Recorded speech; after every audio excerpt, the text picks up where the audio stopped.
नमस्कार। रेडियो रिमझिम से प्रस्तुत है स्थानीय हालचाल। पहले मुख्य हालचाल। तिलक समारोह में हुई मारपीट में 5 लोगों को पुलिस ने किया गिरफ्तार। ऑनलाइन फर्जी हाजिरी बनाने का मामला आया सामने। पुलिस ने अफीम की खेती को पकड़ा, जांच शुरू। जिले के 3 होनहार नौजवान यूपीएससी में हुए सफल। अलग अलग मामलों में आधा दर्जन से अधिक लोगों को पुलिस ने गिरफ्तार कर भेजा जेल।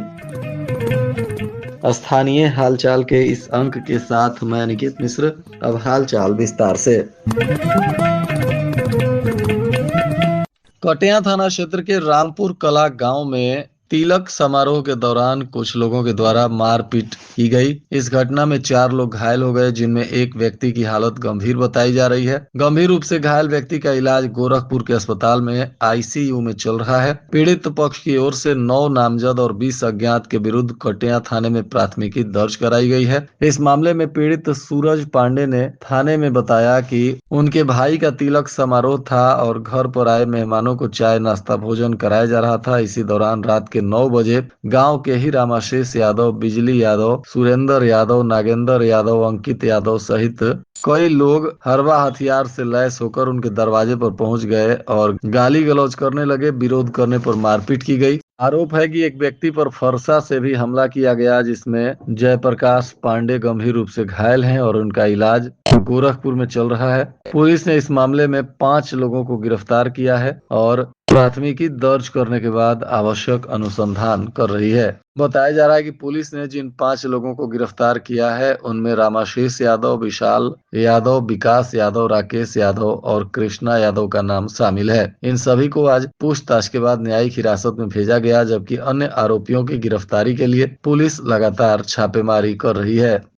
शिक्षा विभाग में फर्जी ऑनलाइन हाजिरी बनाने का एक मामला सामने आया है। बताया जा रहा है कि सिधवलिया प्रखंड के झझवा माध्यमिक विद्यालय में ऑनलाइन फर्जी हाजिरी बनाने का मामला सामने आया है, जिसमें प्रखंड शिक्षा पदाधिकारी ने जिला शिक्षा पदाधिकारी को इसका प्रतिवेदन सौंप दिया है। अभिभावकों का कहना है कि उक्त ऑनलाइन उपस्थिति बनाने वाले अनुपस्थित 4 शिक्षकों का निलंबन तय है। जिला शिक्षा पदाधिकारी के निर्देश पर एमडीएम प्रभारी द्वारा की गई जांच में उच्चतर माध्यमिक विद्यालय झझवा के 4 शिक्षक विद्यालय से अनुपस्थित पाए गए, जबकि ऑनलाइन उपस्थिति दर्ज की गई थी। जानकारी के अनुसार जिला शिक्षा पदाधिकारी ने फोन कर विद्यालय की जांच करने का निर्देश दिया था, जिसके बाद एमडीएम प्रभारी राजीव ने विद्यालय में पहुंचकर उपस्थिति पंजी और ऑनलाइन हाजिरी की जांच की। 4 शिक्षक ऑनलाइन हाजिरी में दर्ज मिले, लेकिन विद्यालय में मौजूद नहीं थे। अब इन पर विधि सम्मत कार्रवाई हो सकती है। भोरे थाना क्षेत्र के रघुनाथपुर गांव में पुलिस ने लाखों रुपए के अवैध अफीम की खेती को पकड़ा है। बताया जा रहा है कि करीब 5 धुर जमीन में अवैध अफीम की फसल उगाई गई थी। पुलिस अधीक्षक विनय तिवारी के निर्देश पर हथुआ के एसडीएम और एसडीपीओ ने मौके का निरीक्षण किया है। साथ ही एफएसएल की टीम भी आवश्यक जांच पड़ताल करने के बाद अफीम की फसल को फिलहाल नष्ट किया जा रहा है और इस मामले में आगे की कार्रवाई की जा रही है। जिले के 3 होनहार नौजवानों ने यूपीएससी की परीक्षा में सफलता हासिल कर जिले का मान सम्मान बढ़ाते हुए अपने घर परिवार और परिजनों का भी नाम रोशन किया है। जानकारी मिलने के बाद पूरे इलाके में ही नहीं बल्कि पूरे जिले में हर्ष व्याप्त है। बताया जा रहा है कि पूरे बिहार में गोपालगंज ही एक ऐसा जिला है जहां के 3 नौजवान इस बार यूपीएससी में सफलता हासिल किए हैं। सर्वाधिक सफलता देने वाला गोपालगंज जिला चर्चा का विषय बना हुआ है। इसमें एक नौजवान अभिनव अशोक हैं, जिनको 247 रैंक मिला है। यह गोपालगंज शहर के ही स्टेशन रोड के रहने वाले हैं और इनके पिता एके चौधरी गोपालगंज स्वास्थ्य विभाग में ही कार्यरत हैं। अभिनव अशोक की सफलता के बाद उनके पिता का सीना गर्व से चौड़ा हो गया और उनके जानने वाले लोगों ने उन्हें बधाई और शुभकामनाएं दी। अभिनव अशोक के भी जोरदार स्वागत की तैयारी चल रही है। वहीं दूसरी सफलता विशाल कुमार सिंह को मिली। इन्हें 334 रैंक मिला है और ये बैकुंठपुर प्रखंड के धर्मबारी गांव के रहने वाले हैं। इनके पिता अरुण कुमार सिंह रेलवे पुलिस में कार्यरत हैं। विशाल के भी घर बधाई और शुभकामनाएं देने वालों का तांता लगा हुआ है। वहीं तीसरी सफलता गौरव कुमार को मिली है। गौरव कुमार को 377 रैंक मिला है और ये कुचायकोट प्रखंड के रूप छाप गांव के रहने वाले हैं। इनके पिता शिवजी प्रसाद कुशवाहा एक समाज सेवी और किसान हैं। गौरव की सफलता के बाद इनके भी जानने वाले लोगों में हर्ष व्याप्त है। सभी लोग गौरव को बधाई और शुभकामनाएं दे रहे हैं। तीनों होनहार नौजवानों के स्वागत के लिए गोपालगंज जिला बेसब्री से इनका इंतजार कर रहा है और इनके परिवारजनों में फिलहाल खुशी की लहर दौड़ गई है और इनके घर पर समर्थकों का हुजूम प्रत्येक दिन दिखाई दे रहा है और लोग बधाई और शुभकामनाएं दे रहे हैं। पुलिस अधीक्षक विनय तिवारी के निर्देश पर अलग अलग थाना क्षेत्रों में आज कई मामलों में आधा दर्जन से अधिक लोगों की गिरफ्तारी हुई है। बताया जा रहा है कि कुचायकोट थाना की पुलिस ने एक मामले में फरार चल रहे प्राथमिकी अभियुक्त सुनील राम को गिरफ्तार कर लिया। यह आरोपी कौलाचक थाना कुचायकोट का रहने वाला बताया जा रहा है। इस पर पहले से मामला दर्ज था और यह फरार चल रहा था। तभी पुलिस को गुप्त सूचना मिली और इसे गिरफ्तार कर लिया गया। उत्पाद विभाग की पुलिस ने भी आज अलग अलग जगहों पर कार्रवाई करते हुए कई शराब तस्करों को गिरफ्तार किया है। बताया जा रहा है कि सासामुसा रेलवे स्टेशन के पास उत्पाद पुलिस ने गुप्त सूचना के आधार पर छापेमारी करते हुए यहां एक शराब तस्कर दुर्गेश यादव को पकड़ा। यह आरोपी कुचायकोट के शीतल बरदाहा का रहने वाला बताया जा रहा है। इसके पास से देशी और विदेशी दोनों ही प्रकार की शराब की बोतलें मिली, जिसके बाद इसे गिरफ्तार किया गया। सासामुसा रेलवे स्टेशन के पास से ही उचका गांव प्रखंड के तुलसिया के रहने वाले हरिकेश प्रसाद गुप्ता को भी पुलिस ने गिरफ्तार किया। वहीं इसी कार्रवाई में सासामुसा स्टेशन के पास से ही पुलिस ने मीरगंज थाना क्षेत्र के खरपकवा गांव के रोहित कुमार को भी गिरफ्तार किया। इन दोनों के पास से देशी और विदेशी शराब मिली है। इधर उत्पाद पुलिस ने गोपालपुर थाना क्षेत्र के डेरवा निवासी बबलू यादव को भी देशी शराब के साथ गिरफ्तार किया। पुलिस की यह कार्रवाई गोपालपुर थाना क्षेत्र के ही चेरी टोला तीन मुहानी के पास हुई। इन सभी आरोपियों को आज पुलिस ने पूछताछ के बाद उत्पाद अधिनियम के तहत केस दर्ज करते हुए न्यायिक हिरासत में भेज दिया। कुचायकोट पुलिस ने एक और फरार आरोपी को भी गिरफ्तार किया। यह आरोपी कुचायकोट के ही सिरिसिया गांव का रहने वाला ददन भगत बताया जा रहा है। इस पर भी विभिन्न गंभीर धाराओं में मामला पहले से दर्ज था और यह आरोपी फरार चल रहा था। तभी पुलिस ने गुप्त सूचना के आधार पर इस आरोपी को भी गिरफ्तार किया है और अब इसे भी पूछताछ के बाद न्यायिक हिरासत में भेज दिया गया।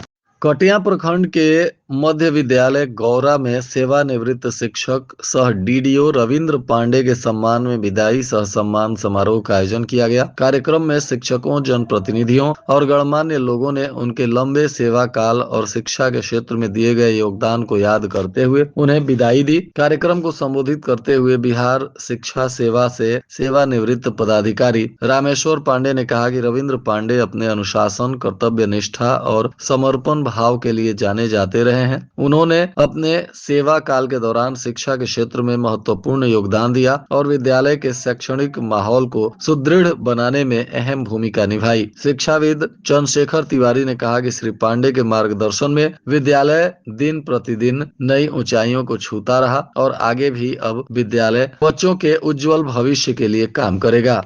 कटिया थाना क्षेत्र के भाटपोइया गांव में मामा के घर आई एक महिला के साथ मारपीट का मामला सामने आया। पीड़िता के बयान पर आधा दर्जन लोगों के विरुद्ध नामजद प्राथमिकी दर्ज हो गई है। बताया जा रहा है कि कुशीनगर तरया सुजान के अहिरौली गांव के रहने वाले उपेंद्र सिंह की पत्नी पूजा देवी ने आरोप लगाया कि वह अपने मामा के घर भाटपोइया आई थी और इसी बीच दरवाजे पर खड़ी थी। तभी वीरेंद्र सिंह, उपेंद्र सिंह, रमेश सिंह, संतोष सिंह और अंकित सिंह तथा राहुल सिंह ने लाठी डंडे से उन पर हमला किया और मारपीट किया गया। अब पुलिस इनके आवेदन पर मामले की तफ्तीश में जुटी हुई है। सिधौलिया के बिशुनपुरा पथ स्थित घोघारी नदी पर गंगवा गांव के पास निर्माणाधीन पुल का आधा हिस्सा धराशायी होने के बाद ग्रामीण कार्य विकास विभाग पटना के सचिव देवेश सेहरा ने उक्त पुल का निरीक्षण कर आज से पुनः कार्य करने का आदेश देते हुए कहा कि इसी माह के अंत तक कार्य पूरा किया जाएगा। उन्होंने निरीक्षण करते हुए कई बिंदुओं पर जाँच की एवं गुणवत्तापूर्ण कार्य करने का आवश्यक निर्देश दिया। बताया जा रहा है कि पटना से आए सचिव देवेश सेहरा ने विभाग के कार्यपालक अध्यक्ष अशोक कुमार को कई बिंदुओं पर आवश्यक निर्देश देते हुए कहा कि पुनः अपनी गलती दोहराना बड़ा महंगा पड़ेगा तथा कोई भी तकनीकी अधिकारी बख्शे नहीं जाएंगे। मौके पर विभाग के एजाज अहमद सहित कई तकनीकी अधिकारी और ग्रामीण भी उपस्थित रहे। गोपालगंज के सदर अस्पताल में आज बताया जा रहा है कि दो जीएनएम के बीच आपस में विवाद हो गया। देखते ही देखते पूरे अस्पताल परिसर में अफरा तफरी हो गई और काफी लोगों की भीड़ जुट गई। किसी तरह लोगों ने स्थानीय प्रशासन की मदद से मामले को समझा बुझा कर शांत कराया। और आज के मौसम का तापमान गोपालगंज में न्यूनतम 23 डिग्री सेल्सियस और अधिकतम 32 डिग्री सेल्सियस रहने की संभावना है। अंत में मुख्य हालचाल एक बार फिर। तिलक समारोह में हुई मारपीट में 5 लोगों को पुलिस ने किया गिरफ्तार। ऑनलाइन फर्जी हाजिरी बनाने का मामला आया सामने। पुलिस ने अफीम की खेती को पकड़ा, जांच शुरू। जिले के 3 होनहार नौजवान यूपीएससी में हुए सफल। अलग अलग मामलों में आधा दर्जन से अधिक लोगों को पुलिस ने गिरफ्तार कर भेजा जेल। इसके साथ ही रेडियो रिमझिम से प्रसारित स्थानीय हालचाल का यह अंक समाप्त हुआ। नमस्कार।